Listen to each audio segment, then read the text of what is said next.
জাতি আজ ক্রান্তিকাল অতিক্রম করছে। এই ক্রান্তিকাল যে কখন শেষ হবে এই জাতির ভাগ্যে আল্লাহ ছাড়া কেউ জানে না। আমরা একটা কথা ছোটবেলা থেকে শিখেছিলাম, যে যায় লঙ্কা সে হয় রাবণ। আমাদের জুলাই বিপ্লবের পর ত্যাগ এবং রক্তের যে বর্ণনা হয়েছে আমি সে বর্ণনা দিতে চাই না। আমরা এটা ভেবেছিলাম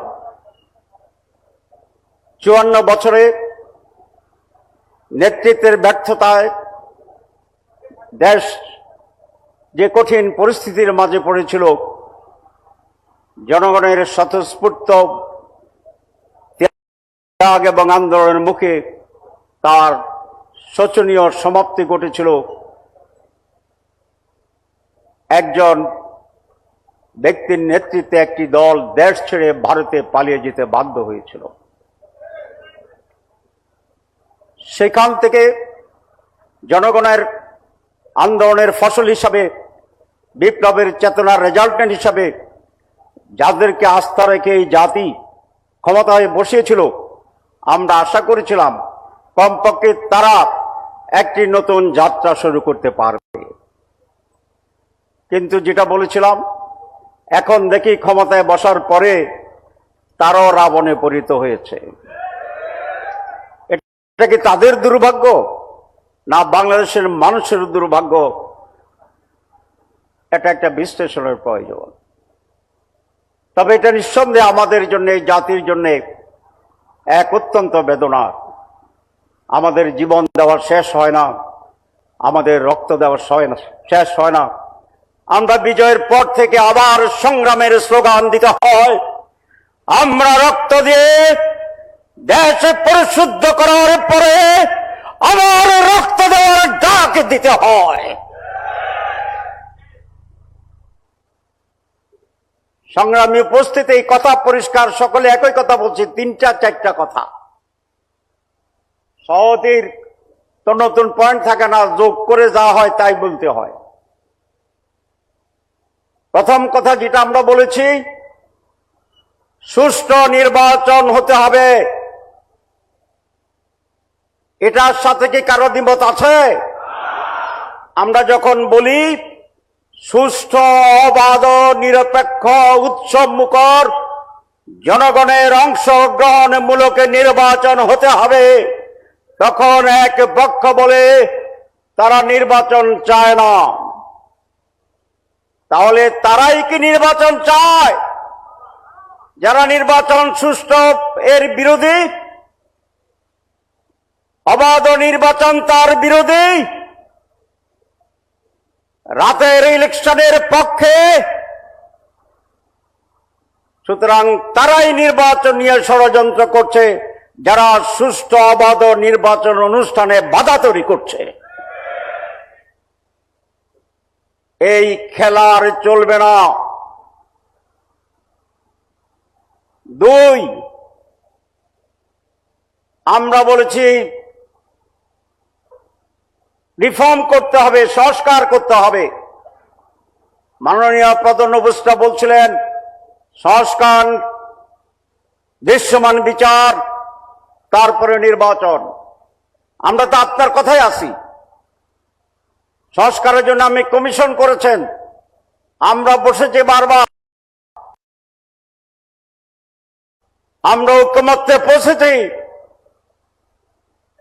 এখন এটার বাস্তবায়ন, এটাই আপনার দায়িত্ব। আপনি বাস্তবায়ন না করে তারিখ ঘোষণা করে দিচ্ছেন, ভালো। তারিখের ব্যাপারে তো আমরা দ্বিমত পোষণ করছি না। আমি অনুরোধ করছি তারিখ আগাইয়া এটা 13 ডিসেম্বর করেন। জামাত ইসলামী চায় আগামী 13 ডিসেম্বর 2025 নির্বাচন হোক। অসুবিধা আছে? আমাদের কোনো অসুবিধা নাই। ডিসেম্বরেও নাই, জানুয়ারিতে নাই, ফেব্রুয়ারিতে নাই, এপ্রিলে দিলেও কোনো অসুবিধা ছিল না। আমরা সবসময় নির্বাচনের জন্য প্রস্তুত। আপনি বলেছেন সংস্কারের পর নির্বাচন, তাহলে এখন সংস্কার নিয়ে টাল বাহানা কেন? আমরা কি 30 দিন চড়ুইবাতি খেলতে গেছিলাম? এটা কি হাডুডু খেলা ছিল? খেলা ছিল? আমরা তো সিরিয়াসলি নিয়েছি। আপনি যদি খেলা মনে করে আমাদেরকে এঙ্গেজ করেন, তাহলে আপনি ঠিক করেন নাই। আমারও ভালো শব্দ বলতে পারতাম, কিন্তু সোজা কইতেছি, মাগরিবের সময় হয়ে গেছে।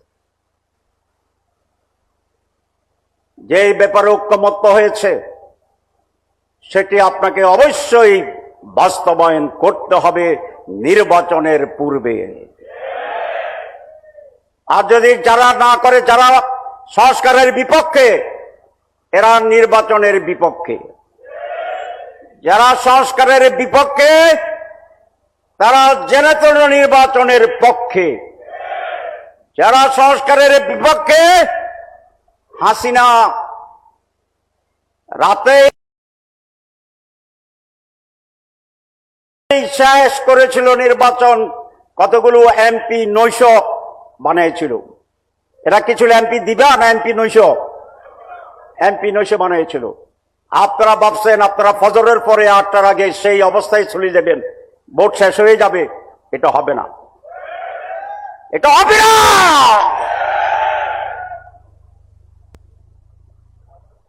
কেন হবে না? জনগণ, যে জনগণ আপনাদেরকে গদিতে বসাইছে, সেই জনগণ এখনো মরে নাই, চেতনা যায় নাই। অনেকে ভাবছেন আমরা বিভক্ত হয়ে গেছি আর চেতনা নাই। আছে, যদি না থাকতো শেখ হাসিনা টুস করছে আর 32 নম্বর শেষ। সব আবার এক হয়ে গেছে না? এইবারও পিআর যদি না দেন, সুষ্ঠু নির্বাচন যদি না করেন, পিআর তো আপনিই বলছেন প্রস্তাবে, আপার হাউস লোক পিআর। আপার হাউস মানে কি? তাল গাছের পুরাটার উপরেরটা হচ্ছে পিআর, আপার হাউস। তো নিচেরটা যদি কিচ্ছু না হয় তো উপরে যাবেন কেমনে? কথা বুঝা গেছে? উপরেরটা ফিয়ার, নিচেরটা ডিআর। তাহলে উপরে ফিয়ারে যাইতে হলে নিচে তো ফিয়ার হইয়া বাইরে সেই বাইরে তো যাইতে হইব। এই কথাটা ওনারা বুঝে না। এই মুহূর্তে দরকার পিয়ারের সরকার, এটা এখন স্লোগান। আর ওনারা বলে আমরা ডেমোক্রেসি বিশ্বাস করি। ডেমোক্রেসি মানে হচ্ছে অধিকাংশ মানুষের মত। তো পিয়ারে তো 72% মত দিছে। তাহলে জনগণ পিয়ার বুঝে না? বুঝে না? না বুঝলে 72 দিছে কেমনে? না দিলে 39 দেয় নাই কেমনে? তাহলে বুঝে তো বুঝে তো 71 ভাগ দিছে। তো 71 ভাগ দিলে এটা মেজরিটি, এটা তো গণভোট। গণভোট হয়ে গেছে পিয়ারের ব্যাপারে। আর যদি আইনি ভিত্তিতে চান, এটা গণভোটটা হয়েছে, তবে এরকম হয়েছে যেরকম এই সরকার আপাতত সংস্কার হয়েছে বলতেছে, গণভিত্তি হয়নি। পিয়ারও হয়েছে, সংস্কারও হয়েছে, দুইটার কোনো আইনগত ভিত্তি হয় নাই। এই জন্য পিয়ারকেও গণভোটে দেন, সংস্কারকেও গণভোটে দেন, নির্বাচন কয় তারিখে হবে এটাও গণভোটে দেন। সবটা মিলে একটা প্যাকেজ গণভোট করেন। জনগণ যাহা বলিবে আমরা তাহাই মানিয়ে নিব। আমরা কি ডেমোক্রেসির কথা বলছি না স্বৈরতন্ত্রের কথা বলছি? ডেমোক্রেসি। আর যারা মেজরিটিকে না মেনে ক্ষমতায় যেতে চায়, এটার নাম কি? ফ্যাসিবাদ, স্বৈরাচার। আমাদের বন্ধুরা যখন বলে যে আমরা ক্ষমতায় গিয়ে এটা পূরণ করব, তখন আমি খুব ভয় পাই। কেন ভয় পাই? আপনারা যে ক্ষমতায় যাবেন, এই গ্যারান্টি পাইলেন কোথায়? এই গ্যারান্টি তো হাসিনা পাইছিল। হাসিনা আগেও জানতো ভোট ছাড়া আমি এমপি, আমি সরকার, সেটা সেই জন্য সে আগে বলে দিত। 41 পর্যন্ত সে প্ল্যানিং ঘোষণা করে দিছে। তাহলে আপনারা যে যাইবেন, যাইয়া করবেন, এই গ্যারান্টি কোথায় পেলেন? এখানে ষড়যন্ত্রের গন্ধ পাওয়া যায়, একটি ব্ল্যাক পরিকল্পনার গন্ধ পাওয়া যায়। যেন তেনভাবে ভোট কেটে নির্বাচন হওয়ার আর একটি গন্ধ পাওয়া যায়। আপনারা যাবেন, প্রথম প্রথম আমারও একটা সন্দেহ ছিল, বোধহয় যাইতেও পারে। এখন কতগুলো সার্ভে হয়েছে, সার্ভে বুঝেন, জনমত যাচাই। একটি সানের নামে সার্ভে কমিটি বলেছে তারা 42, আমরা 32।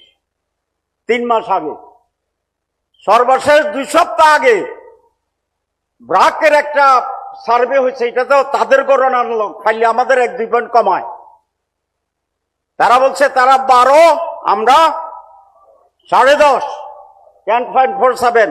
তা আগে পার্থক্য ছিল 10%, এখন পার্থক্য কত হয়েছে? 1.5%। 100 ভাগ করলে 3%, তো ব্যবধান কমতেছে না বাড়তেছে? মাত্র 1.5% পার্থক্য হয়েছে। আরো 5 মাস আছে, আরো অনেক চাঁদাবাজি আছে, আরো অনেক দখল আছে, আরো অনেক পাথর দিয়ে মানুষকে জীবিত মারি ফেলা আছে। এগুলোকে হইব না, হইতো না? সম্ভাবনা আছে, সম্ভাবনা আছে। পার্সেন্টেজ কমবো ইনশাআল্লাহ। তার সাথে এই যে বলছে সব যদি যোগ হয় তাহলে এখনো প্রায় কাঁধে কাঁধ, সমানে সমান। আর যদি একটা বাড়ে আর একটা কমে, তো পাল্লা এরকমই যাবে। হইতে পারেনি। এখানে আমাদের সেক্রেটারি বলছেন, ওরা বলছেন, দেখেন তেরা, দেখেন নাম পড়তাম যে একদিক থেকে সব মেজর দল, 7টা মেজর দল আছে। এটা আমার লাস্ট কথা, নোটিশ দিতে হবে না। লাস্ট কথা হচ্ছে এই 7টা মেজর দল বাংলাদেশে, একটার নাম বিএনপি, একটার নাম জামাত ইসলাম, একটার নাম ইসলামী আন্দোলন, একটার নাম এনসিপি, একটার নাম আমাদের বাচ্চাবাদের ইসলামী খেলাফত মজলিস, 2-3 যেটাই আছে, নেজামে ইসলাম, তারপরে খেলাফত মজলিস, এরপরে বাংলাদেশ খেলাফত মজলিস, এরপরে খেলাফত আন্দোলন, এরপরে গণ অধিকার, এনসিপি, সবগুলা যোগ, শুধু একটা দল বাইরে আছে, সেই দল ভার্সাস আর সব প্রধান দল এক কাতারে। তাইলে তাইলে আল্লাহর রহমতে, বলেন আল্লাহর রহমতে, ইনশাআল্লাহ, আল্লাহর দয়ায়, আল্লাহর ব্লেসিং এ এদেশের মানুষের কল্যাণের জন্য, মুক্তির জন্য 54 বছর আমরা স্বাধীনতা ভোগ করতে পারি নাই। সেই জন্য গায়েবী মদদে ইনশাআল্লাহ, আল্লাহর ইচ্ছা, যেভাবে বিপ্লব হয়েছে জুলাই মাসে, আগামী নির্বাচনে এরকম একটি পজিটিভ বিপ্লব হবে। এই সবাইকে ধন্যবাদ। শেষ কথা, আমরা যারা পিয়ার চাই, যারা সংস্কার চাই, যারা দুর্নীতিমুক্ত বাংলাদেশ চাই, সবাই মাঠে আবার ঐক্যবদ্ধভাবে, যৌথভাবে আমরা এই দাবি পূরণে সরকারকে বাধ্য করব। আবার একটা শেষ কথা, কিন্তু আমরা চাই না এত রক্তপাতের পরে আবার উত্তেজনা রাজপথে। আমরা শান্তি চাই, সমৃদ্ধি চাই, সমঝোতা চাই। 2টা প্রস্তাব দিয়ে শেষ করব যেটা আসছে। এক, প্রধান উপদেষ্টা মহোদয়, আপনার প্রতি সুনির্বন্ধ অনুরোধ, নির্বাচন নিয়ে আপনি দলগুলোর সাথে বসেন, আলাপ আলোচনা করেন, একটা রাস্তা বের করেন। আর বিএনপি সহ সকল দলের প্রতি অনুরোধ, মেজর দলগুলো আসেন, আমরা ইন্টার পার্টি দলে দলে ডায়লগ করি, আলাদাভাবে আমরা সকল দিন মিলে রাউন্ড টেবল করি, করে সত্যিকার অর্থে কাঙ্ক্ষিত বাংলাদেশ গড়ার জন্য একটি সুন্দর রাস্তা, সমঝোতায় আমরা আসি এবং উৎসব মুখর একটি নির্বাচন এই জাতিকে উপহার দেওয়ার জন্য চেষ্টা করি। সবাইকে ধন্যবাদ। সম্মানিত সুধী মণ্ডলী, আমন্ত্রিত সম্মানিত